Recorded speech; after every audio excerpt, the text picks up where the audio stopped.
ओम नमो भगवते वासुदेवाय। तो आज हम लोग श्रीमद् भागवतम के इस तृतीय स्कंद के 12वें अध्याय का हम लोग 29 और 32 श्लोका करते हैं। हम लोग जान रहे थे कि किस प्रकार से पूरी ब्रह्मांड के सृष्टा यानी कि ब्रह्मा जी, और हम लोग पहले जान चुके हैं कि जो कि इसका रेफरेंस आगे के श्लोक में आने वाला है 29 में, कि ब्रह्मा जी हमारा ही केवल ब्रह्मांड नहीं है, अनेक ब्रह्मांड है, हजारों ब्रह्मांड है, और हर ब्रह्मांड के अलग अलग ब्रह्मा जी हैं। और हर ब्रह्मांड एक अलग उसका, कोई बहुत बड़ा है, कोई बहुत छोटा है। और जो हम जिस ब्रह्मांड में हम रह रहे हैं, जिसमें पृथ्वी है, ये सबसे छोटा ब्रह्मांड है। और जो ब्रह्मांड जितना बड़ा होता है, उन ब्रह्मा जी के उतने अधिक मुख होते हैं। ये हम लोग भागवतम में पढ़ चुके हैं। क्योंकि जब ब्रह्मा जी भगवान के पास आए तो ब्रह्मा जी ने कहा कि अंदर से, कि भगवान ने पूछा कौन से ब्रह्मा जी आए, तो ब्रह्मा जी ने कहा अरे हम ब्रह्मा हैं, कितने ब्रह्मा होंगे। उन्हें तो पता ही नहीं था कि बहुत सारे ब्रह्मांड होते होंगे, क्योंकि और सबके ब्रह्मा जी, उन्हें लगा कि सिर्फ मैं ही ब्रह्मा हूँ।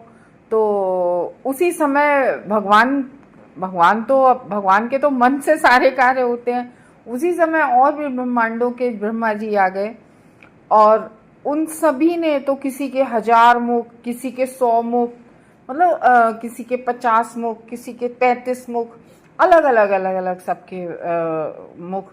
तो फिर सबने जब भगवान के चरणों में सिर झुकाया तो सबके जो है मुकुट थे वो छन छन छन छन छन छन करने लगे तब ब्रह्मा जी को। तो ये इस तरीके से कहते हैं कि ब्रह्मा जी को तो अलग अलग ब्रह्मांड के बहुत सारे ब्रह्मा हैं। तो अब हम लोग इस श्लोक को देखते हैं 29। तम धर्मे कृतमतिम विलोक्य पितरम सुतः मरीच मुख्या मुनियो विश्रम्भोत प्रत्यबोधयन।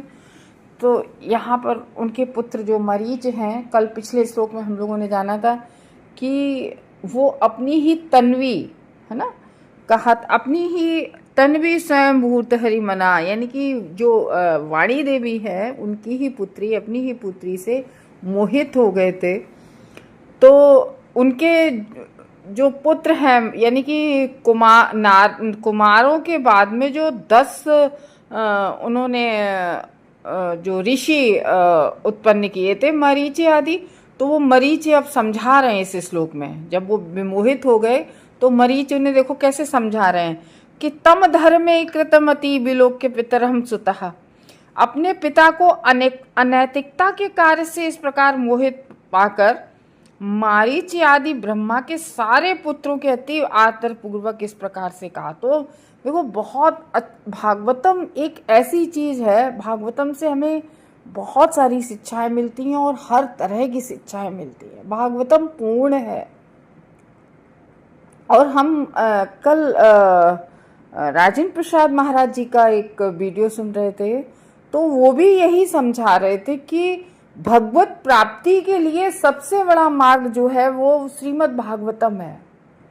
और ऐसा इसका प्रभाव है श्रीमद् भागवतम का कि जो भी इसको पढ़ता है वो धीरे धीरे धीरे धीरे धीरे भौतिक संसार से उसका जो डीअटैच होने लगता है। मतलब जैसे ऐसा नहीं है कि देखो, वो कहते नहीं है कि मोह छूटना तो बड़े बड़े ऋषि मुनियों का बड़ी मुश्किल से छूटता है। तो कहने का ये मतलब है कि धीरे धीरे हमारी जो आज की विचारधारा है, जो आज के हमारे विचार हैं, हमारी जो आज की चेतना है, वो वैसी चेतना नहीं रहती है भागवतम के श्रवणम के बाद, भागवतम के कीर्तन के बाद। तो इस तरीके से इसमें बच्चे हैं मारीच आदि। और ऐसा भी नहीं है कि ब्रह्मा वेद मूर्ति है, ब्रह्मा को वेद मूर्ति कहा जाता है। ब्रह्मा जी बहुत ज्ञानी है। भगवान ने उन्हें सारे वेदों का ज्ञान दिया था और स्वयं भगवान ने दिया था। वो भगवान की नाभि कमल से उत्पन्न हुए ब्रह्मा जी। ऐसा नहीं है कि कोई, लेकिन जो भी कार्य होता है वो ईश्वर की इच्छा से। और एक ये समझ लो कि हम सबको ये समझाने के लिए, एक एग्जाम्पल देने के लिए ये है कि मतलब एक जो हम लोगों ने पिछले श्लोक में प्रभुपाद ने हमें मतलब बिल्कुल तात्पर्य में बताया था कि इसका मतलब ये है कि हमें स्त्री संग, किसी भी पुरुष का हो, स्त्री संग कहाँ तक फॉल डाउन करा सकता है। अरे मरीच का ले लो ना, वो तो बड़े, उनका ही देखो, तभी तो कहते हैं ना कि दूसरों पे हंसना नहीं चाहिए। वो अपनी कुटिया में बहुत तपस्या करते थे, बहुत तपस्या करते थे, और बिल्कुल मतलब विरक्ति वाला उनका जीवन था। तो फुल कॉन्फिडेंस था उन्हें अपने ऊपर। तो उस घने जंगल में जहाँ उनकी कुटिया बनी थी, जहाँ वो तपस्या करते थे, तो एक बहुत सुंदर महिला आई और उसने शरण मांगी। बहुत पानी बरस रहा था, भीगी हुई थी, उसने शरण मांगी। तो मरीच को तो अपने ऊपर पूरा भरोसा था, शायद मरीची ऋषि ही थे। हमने बहुत पहले ये कहानी सुनी थी, हम कॉन्फिडेंट नहीं है कौन से ऋषि, लेकिन शायद मरीच ऋषि थे। तो उन्होंने उस महिला ने शरण मांगी, तो उनकी कुटिया के अंदर और कुटिया थी, तो उन्होंने अंदर वाली कुटिया में उसको रुकने के लिए कहा। और उन्होंने अपने मन में सोचा, मैं तो बिल्कुल इस भौतिक जगत से विरक्त हूँ, मुझसे तो कोई प्रभाव पड़ने वाला है नहीं है, जाओ तुम पानी में, इस जंगल में तुम पानी में बहुत भीग चुकी हो, तुम अंदर चले जाओ। तो वो अंदर चली गई। और तो इस तरीके से उन्हें फिर ये भगवत लीला ये होती है।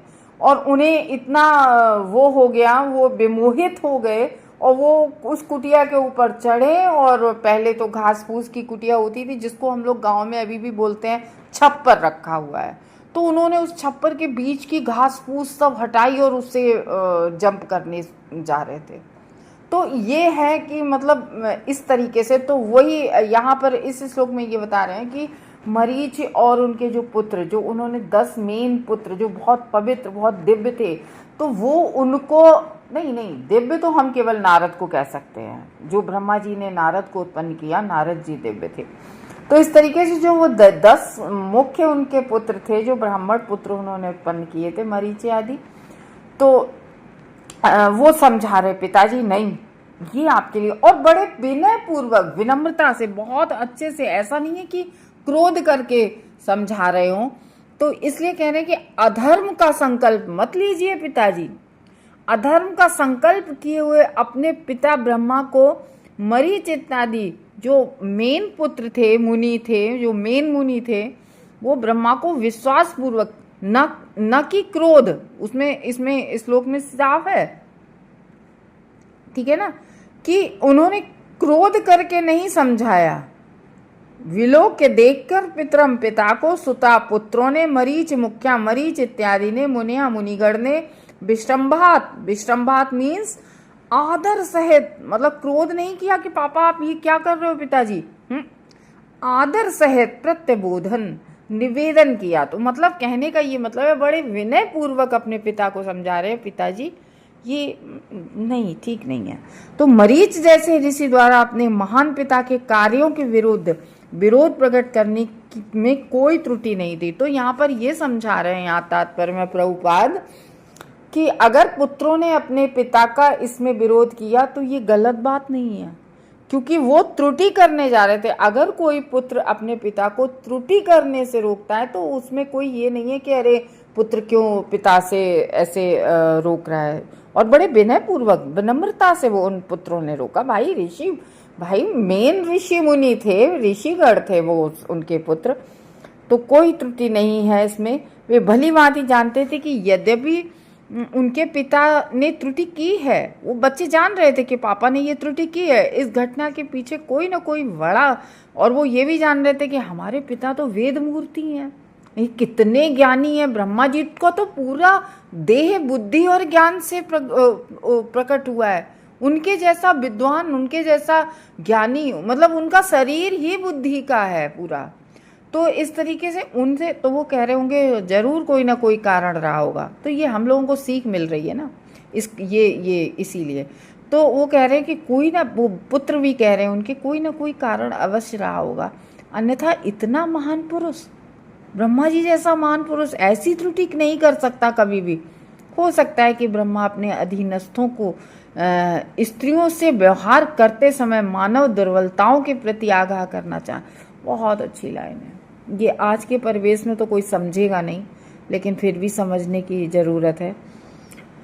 तो ये एग्जाम्पल सेट करने के लिए ये दिया गया है कि कोई भी पुरुष स्त्री के साथ व्यवहार करे तो किस तरीके से करे। ये क्योंकि करते समय मानव दुर्बलता, ये मानव दुर्बलता होती है, उसके प्रति आगाह करने की चाह रहे हैं ब्रह्मा जी की ये लीला। आगाह हो, ताकि हर व्यक्ति आगाह हो जाए कि देखो बहुत ही सावधानी पूर्वक जो है स्त्री के साथ व्यवहार किया जाए। अतः ब्रह्मा जैसे महापुरुष की उपेक्षा नहीं करनी चाहिए। तो यहाँ पर ये बहुत अच्छा समझा रहे हैं कि ब्रह्मा जी जैसे कि, जैसे कुछ लोग नहीं कहने लगते कि अरे ब्रह्मो जी डोल गए थे, नहीं, ये नहीं कहना चाहिए। वो बहुत ही महान व्यक्ति थे। ये सिर्फ हम लोगों के एग्जाम्पल सेट करने के लिए ये है, नहीं करनी चाहिए। भले ही वे त्रुटि करते क्यों ना दिखें, इसलिए मरीच जैसे महर्षि भी उनके असामान्य आचरण के बावजूद उनके प्रति किसी प्रकार अनादर नहीं। तो यहाँ बता रहे हैं कि मरीच जैसे ऋषि मुनिगण भी उनके प्रति अनादर नहीं कर रहे, कोई क्रोध नहीं कर रहे हैं, बहुत ही निवेदन करके उनसे समझा रहे कि नहीं, ये ठीक नहीं लगता है। नेक्स्ट श्लोक एक और हम लोग कर लेते हैं। नैतत् पूर्वे कृतं त्वघे न करिष्यन्ति चापुरे यशत्वं दुहितरं गच्छे निग्रहं गंजम प्रभु। नए तत्पर कभी नहीं, नए तत्पर कभी नहीं, ये तत् ऐसी वस्तु।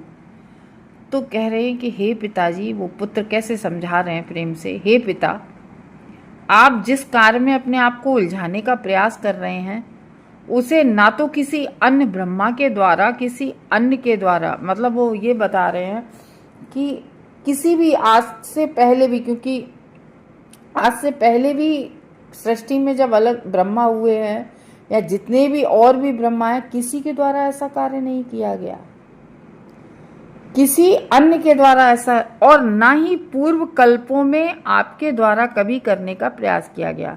और क्या कर रहे हैं कि आप भी, क्योंकि ब्रह्मा जी हर कल्प दिन होता है, हर कल्प अलग होता है ना, तो जो तो कह रहे हैं कि आपके और भी कल्प तो निकल गए हैं, अन्य कल्पों में भी कभी आपने ऐसा नहीं किया है जो पूर्व के कल्प रहे हैं,